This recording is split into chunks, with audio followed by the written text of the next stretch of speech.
UDF യോഗത്തിൽ PM Shri പദ്ധതിയിൽ എതിർപ്പ് അറിയിക്കാതെ ലീഗ്.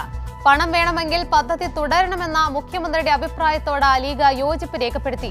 മന്ത്രിസഭാ ഉപസമിതി റിപ്പോർട്ട് വരട്ടെയെന്നും അതിനുശേഷം പ്രഖ്യാപനം മതിയെന്നും ലീഗ് നേതൃത്വം യോഗത്തിൽ അറിയിക്കുകയായിരുന്നു.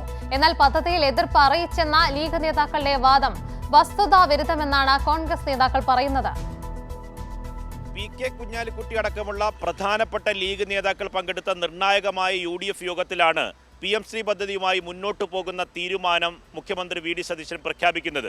കേന്ദ്രത്തിൽ നിന്ന് കേരളത്തിൽ ലഭിക്കേണ്ട അർഹമായ വിഹിതം നേടിയെടുക്കാൻ പദ്ധതിയുമായി മുന്നോട്ടു പോയേ മതിയാവൂ എന്ന് VD സതീശൻ യോഗത്തിൽ അറിയിക്കുന്നു.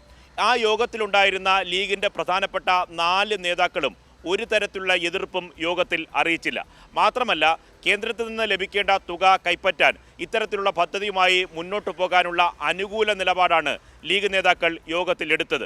മറ്റ് പ്രധാനപ്പെട്ട ഘടകകക്ഷികളും ഇത് അംഗീകരിച്ചു. മാത്രമല്ല, ലീഗ് ഒരു നിർദ്ദേശം മുന്നോട്ട് വച്ചു. കാരണം മന്ത്രിസഭാ ഉപസമിതി കാര്യങ്ങൾ പരിഗണിക്കുകയാണ്. ഈ റിപ്പോർട്ട് വന്ന ശേഷം അന്തിമ തീരുമാനം പ്രഖ്യാപിച്ചാൽ മതി എന്നതായിരുന്നു ലീഗ് നേതാക്കളുടെ നിർദ്ദേശം. പക്ഷേ ഇത് UDF കൺവീനർ അടൂർ പ്രകാശ് വാർത്താ സമ്മേളനത്തിൽ പ്രഖ്യാപിച്ചു. എന്നാൽ UDF യോഗത്തിന് ശേഷം മറ്റൊരു വേർഷനുമായിട്ടാണ് ലീഗ് നേതാക്കൾ രംഗത്ത് എത്തിയിട്ടുള്ളത്. പലതരത്തിലുള്ള മാധ്യമങ്ങൾ അത്തരത്തിലുള്ള വാർത്തകൾ നൽകുന്നുണ്ട്.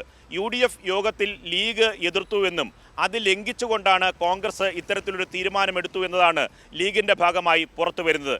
എന്നാൽ വസ്തുത അങ്ങനെയല്ല. ലീഗ് അധികാരത്തിൽ എത്തുന്നതിന് മുമ്പ് പ്രതിപക്ഷത്തായിരുന്നപ്പോൾ അധികാരത്തിലെത്തിയാൽ PM ശ്രീ പദ്ധതി അറബിക്കടലിൽ ഒഴുക്കുമെന്നായിരുന്നു ലീഗ് നേതാക്കൾ പ്രസംഗിച്ച് നടന്നത്.